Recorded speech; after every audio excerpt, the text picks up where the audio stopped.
Actually thrive on wallowing on certain emotions, and they're more creative in the wee hours of the night when we are more prone to loneliness. But what about for you? Is this something you struggle with, or can you channel it into something more creative? And give us your song choices about loneliness, or perhaps songs that help you alleviate loneliness as well. Give us your 2 cents by visiting our official website, adirangradio.com. Click on Good Morning Seoul. The send message button should be on your left side. If you're using the Arirang Radio app, click on the chat box icon.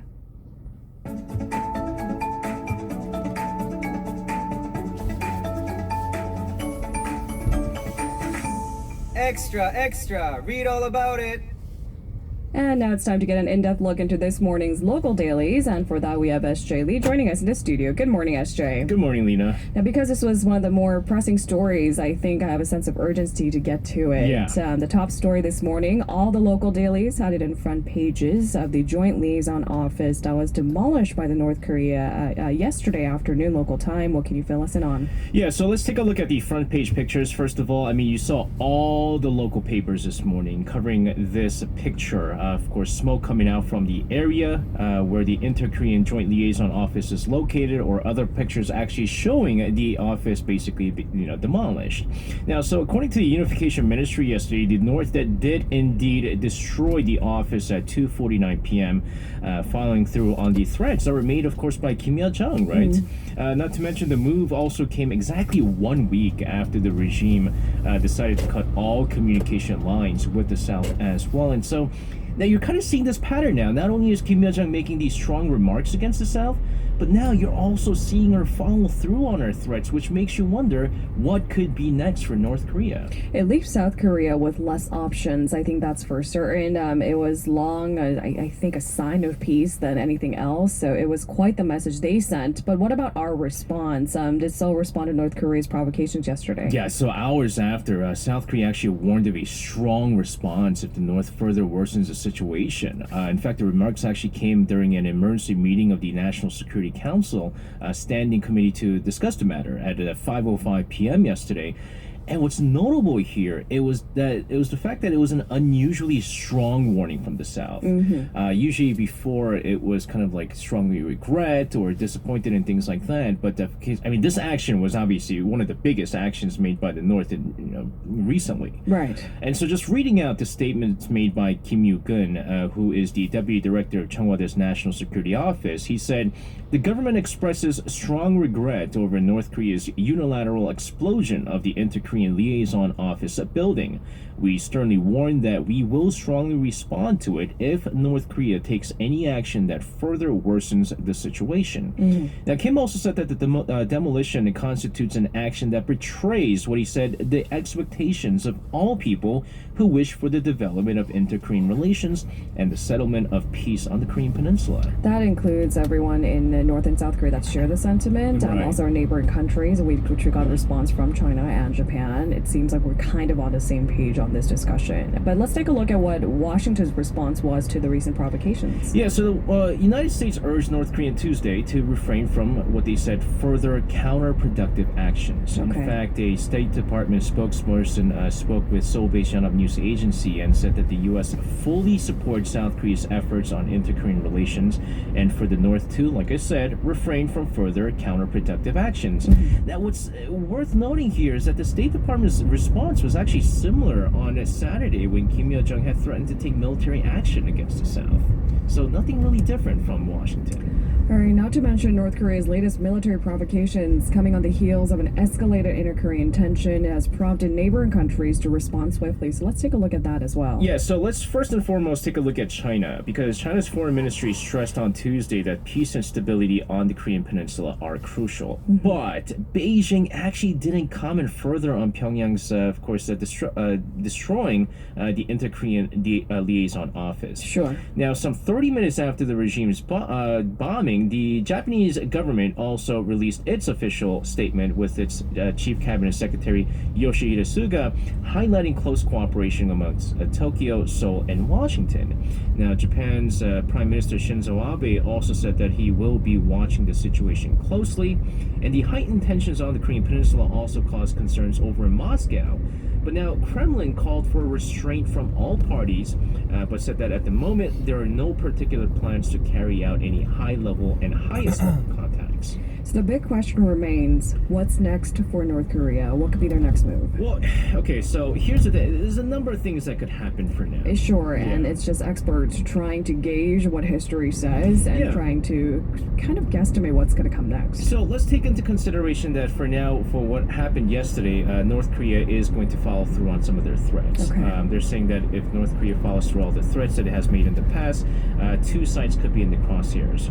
Earlier this month, Kim Yo-jong threatened to destroy the Kaesong Industrial Complex, which has been shut down for years, which will eliminate any chance of it reopening. Right. If you remember, the Mount Kumgang resort facility, which was built by South Korea's Hyundai Asan, could also be destroyed because there was the previous threat made by Kim Jong-un. The thing that's coming in right now, earlier this morning, is North Korea did announce that they are going to be sending troops over to Kaesong and also Mount Kumgang area, which of course has previously been disarmed, Yeah. which is going to raise further concerns. And a lot of people are saying that, including the experts, they're saying that, well, the regime could potentially destroy the Kaesong Industrial Complex in order to build a military base near the DMZ. But of course, another question remains now. Are they going to also follow through on any threats of making military action against the South? Why? Because Kim Yo-jong did also say that over the weekend. Right, so if we put weight on everything that she has said as threats in the past, if it does turn into something tangible, then it is a possibility, is what the experts are saying, right? Right. Okay, turning from military tensions to another military effort that we're keeping our close eyes on. South Korea is keeping close tabs on President Trump's remarks that he will lower U.S. troop presence in Germany, particularly. Right, so this was covered on the front pages of 동아일보, but also covered on 경향신문, 조선일보, and 중앙일보, where we're getting the words straight from his mouth now. Now, if you remember, I did report on this not too long ago, but this was based on an unnamed U.S. official. But the number on the downsizing seems to be even more, according to Trump, because reading out his remarks, and I quote, "So I said until they pay, we are removing our soldiers by about half, and then when we get down to 25,000, we'll see where we're going." There's about 52,000 troops in Germany, according to Trump, so that's a little more than half here. But he also said that he's not just talking about Germany, he's talking about plenty of other countries, indicating, of course, maybe South Korea may be one of those countries, right? Because as we know, there is still no agreement on the SMA, and Trump might be using this as a bargaining chip to get a better deal for Washington. And who knows, this is going to further raise speculation that, again, South Korea could be on Trump's radar. You may not agree or disagree with his politics, but he has always been a businessman, and certainly it seems like he just wants a bigger paycheck for Washington, and that is also with the Americans' approval, right? Yeah. Here in the nation, despite the boycott by the main opposition party, the ruling Democratic Party gained actually major impetus for its long-standing drive to reform the prosecution on Tuesday. This gives them full leverage and all the power to make sure that it gets done. Yeah, so this was covered on the front pages of 중앙일보, 동아일보, and 조선일보. We talked about this yesterday. You know, there's quite a bit of clashing that's going on in the early stages of the 21st National Assembly. I think that's an understatement. The ruling DP took chairmanship of the National Assembly's Legislation and Judiciary Committee. So Yoon Ho-jung, who's a four-term ruling party lawmaker, he was elected as the chairman. Now, including Yoon, the ruling party bloc elected DP lawmakers to head 6 out of the 18 standing committees in this 21st National Assembly. Right. So it certainly seems like these boycotts by the main opposition United Future Party isn't going to stop the ruling DP from continuing to push forward.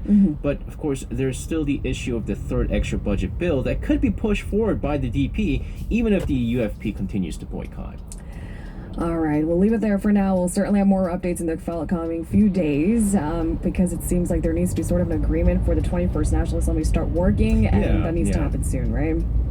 Now, taking a look at our COVID-19 coverage and its ripple effects, following up on Konkuk University looking into partial refund for students because, I mean, since COVID-19 outbreak, a lot of students have been taking classes online and there has been calls for them to, try to refund some of the tuition, and Konkuk University took the first steps. Yeah, and so now we're seeing, like you said, it could be potentially ripple effects of this. And this would be positive news for all the students out there who are seeking this refund or at least partial refund. Sure. And this was covered on 동아일보, where Vice Education Minister Park Baek-bum said in a press briefing yesterday that the Education Ministry will review detailed measures. But the thing here is that Park said that the ministry will not directly intervene between schools and students. Okay, and prior, the Education Ministry had earlier flagged this 195.1 billion won, which comes out to about 161 million US dollar of its budget to support tuition-related fees. But that plan actually fell through because there was quite a bit of opposition from the Finance Ministry. So we're going to have to see what kind of measures they'll come up with. And again, they're going to be looking at Konkuk University, what they did, and that could potentially be a thing that maybe some of the other schools could do, partial refund, and then maybe a discount tuition for the fall semester. Who knows? But I think they're going to come up with these measures sometime this week. To at least satisfy some of the students who are disgruntled by how school and classes look for them during this pandemic. Right. And speaking of, let's also get the latest COVID-19 updates. Sure. So just looking at the nation's infections numbers yesterday that came in below 40 for the third consecutive day on Tuesday. The country added 34 new cases, including 21 local infections, which raised the total caseload to 12,155. Now, all but 4 of the locally transmitted cases were reported in Seoul and the Gyeonggi province. But the thing here is that you're seeing this uptick in the imported case as well, right? Because you're looking at 13 cases coming in from abroad. But as 동아일보, 조선일보, 중앙일보 reported on the papers this morning, there's a bit of a concern on the easing of restrictions leading to cases in these high-risk venues. Because a worker at a nightlife establishment was found to have been infected as soon as the order to close all high-risk nightlife establishments were lifted. So it kind of makes you wonder if easing of restriction is the way to go at this point. Of course, it was to alleviate, I think, some of the pain for, I think, these owners of these establishments, Yeah. right? I mean, it was with that intent, but if it leads to an uptick in numbers, then perhaps that's a big red flag in our face as well. A short song break. When we come back, we definitely have the COVID-19 coverage coming out of Beijing. That's become a key word in recent days. We'll have the latest. Here's a track by Urban Zacapa, Beautiful My Love, 그대의 고운 내 사랑.